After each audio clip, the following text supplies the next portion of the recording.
So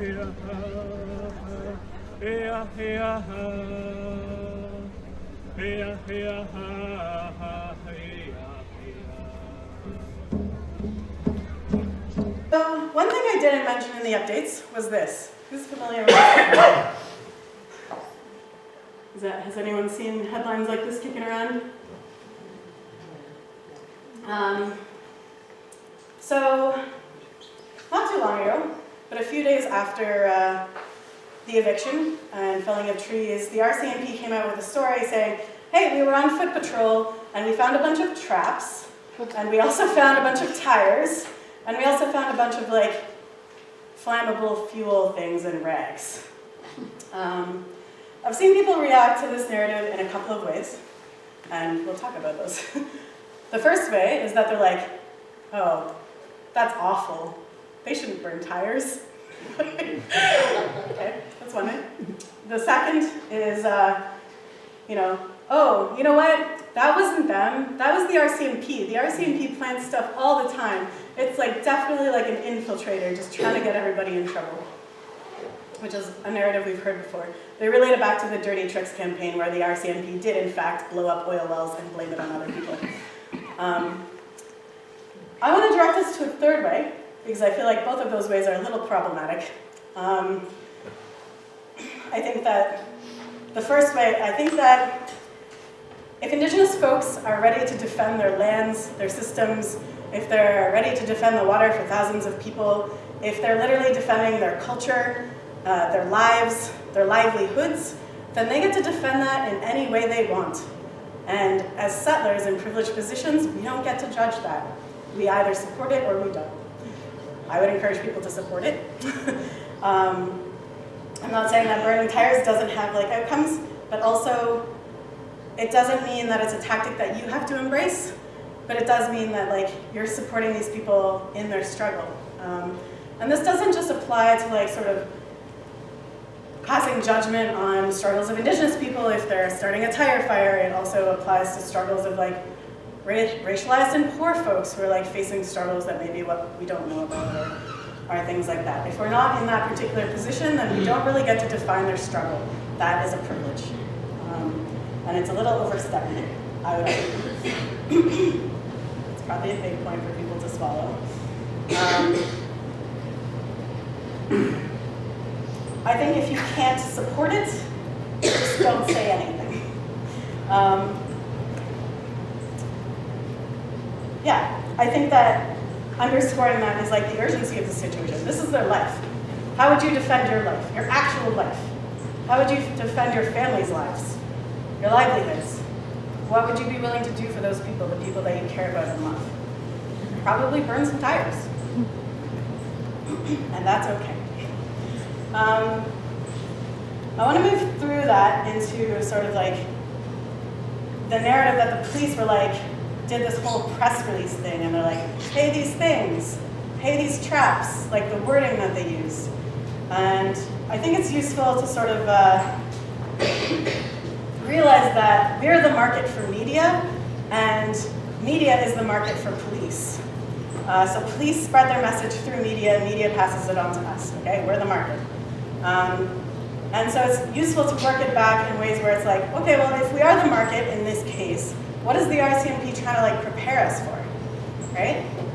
Any thoughts? We had no choice but to go in. We had no choice but to go hard. We had no choice but to have snipers on hand. We had no choice but to like kill X number of people. They set traps. They were burning tires or whatever they want to do. And I think we need to like think about that and make sure that we're not being sort of like directed into that narrative. And even if we want to be in solidarity and act in solidarity with folks out there, we need to push back against it and make it like known to folks that we actually don't support that narrative at all. We actually support the struggles, people struggling to like defend their lives and their territories. I've seen 3 sort of hands, so I can touch base. 1, 2, 3. If it's related. Yeah, I was just wondering, in the sense of traps, are they insinuating it's traps that are meant to harm people? That's what they're investigating it as, yes. Okay, so for the bigger picture then, has there been any situations in which the Native or Indigenous people have purposefully hurt people? Like, how are they justifying hurting people if there's been no situations in which the opposition has been hurting people? Yeah. That's what I'm trying to understand Yeah. here. I mean, police will always escalate to a level of force beyond where the level of force that you bring to the table. Right. They're trained to do that, and that's why this like outrage about like, why didn't you use the taser? You could have, or instead of using the gun, that's never going to work. They're actually just trained in a very specific way, and they'll always just like run up the force in order to sort of like win that thing. I imagine it's like a little bit like that. As far as I know, and I'm pretty sure I know, Yeah. no one's been harmed, Yeah. and Exactly. I don't think that's something they would want. That's something they've been explicitly stating in like press releases and asks to sort of not do. Exactly. Exactly. Yeah. I saw two, and then three. Yeah. Someone back there. So Yeah. the great line we're enforcing the rule of law. I wonder how they use that. We saw Trudeau, of course, put that wonderful rule of law. I'm not sure I heard you. Sorry. Oh, the narrative of the wonderful rule of law that the RCMP are there to enforce that. How have they used that line to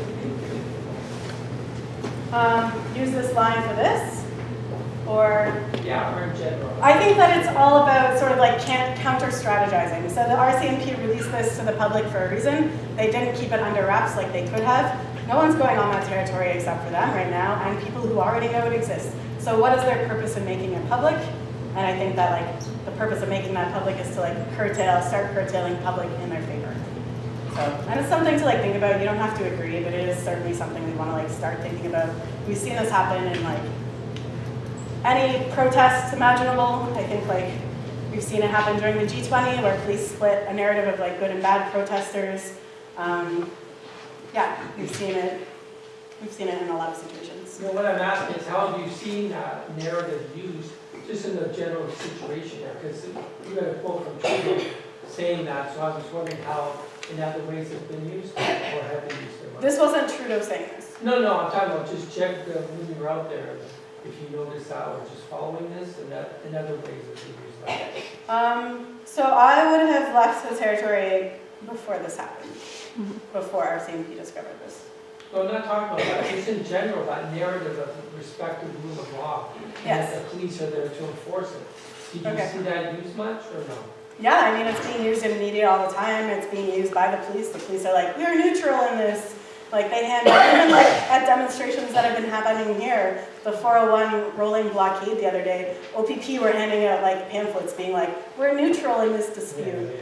But like, you can't be neutral in this dispute. You don't have jurisdiction on that territory. You shouldn't be there. GTFO. Well, I don't know. the police are never neutral. Yeah. I'm just wondering what the legal logic, though, you've gone to this,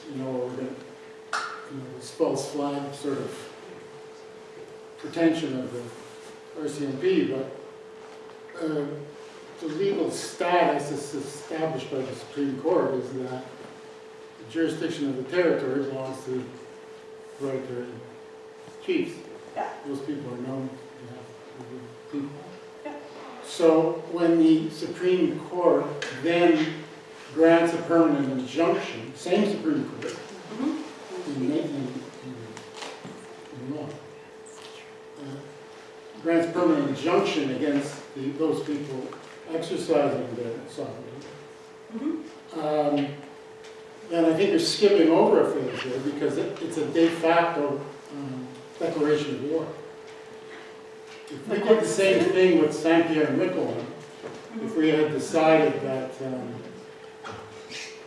even though that territory belongs to France, that there was a necessity for some construction through that area under sea or whatever, and that if there was resistance, our Supreme Court would decide that they had no jurisdiction on those islands because they're very small. Well, our Supreme Court has decided that they do have jurisdiction. No, but France has no jurisdiction over the islands, Yeah. and therefore Canada has the right to allow someone who's sanctioned by the government to take over that territory. And that would be a declaration of war against France. Absolutely. I think So that- what I'm getting at is you're going through to something, we're skipping an important point. We're saying that, well, the police have something to say about this because they found tires, but in actual fact, someone who's working from the legal side of the Indigenous rights holders, I think they have to come back with some kind of an argument to say, well, this is a de facto declaration of war because your court, which has supremacy over the parliament as a decider of law, has decided that the law which grants that sovereignty is no longer in effect. Yeah. They decided they had the sovereignty, now they decided they do not have the sovereignty. Yeah. That's acting on behalf of Canada and the right of the Queen. So therefore, that's a de facto declaration of war. Absolutely. And if we're going to give voice to the narrative of the RCMP and all that, you're sort of skipping a couple of steps here. Like, it's already a done deal as to what the situation is. So we better get our government to solidify our position as at war. And then we should mobilize.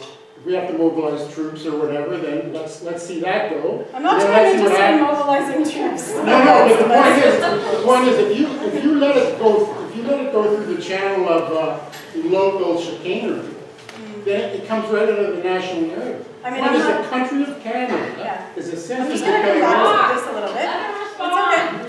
Well, let's just come back to the presentation. I Okay, think that, like, that's just a thought. in terms of like when we're moving forward and later on the presentation, we talk a little bit about like strategies and actions we can take and like questions we want to ask ourselves. And I think that if that's like something that people want to pursue, to think through it carefully. I'm not sure exactly what you're saying, but I do in fact agree with the fact that the RCMP, or like Canada, invading Wet'suwet'en territory last year at Gidimt'en is absolutely an act and declaration of war. Whether I want to encourage our Canadian state to be mobilizing against that, or like pros and cons of that, I don't know. I'm also not one who's advocating for sort of like local or federal government interference at this point. I think provincial governments and federal governments have reaffirmed over and over again that they support this project, and I think that the power then lies with us as people, not governments. And that's like sort of how I would move forward in this.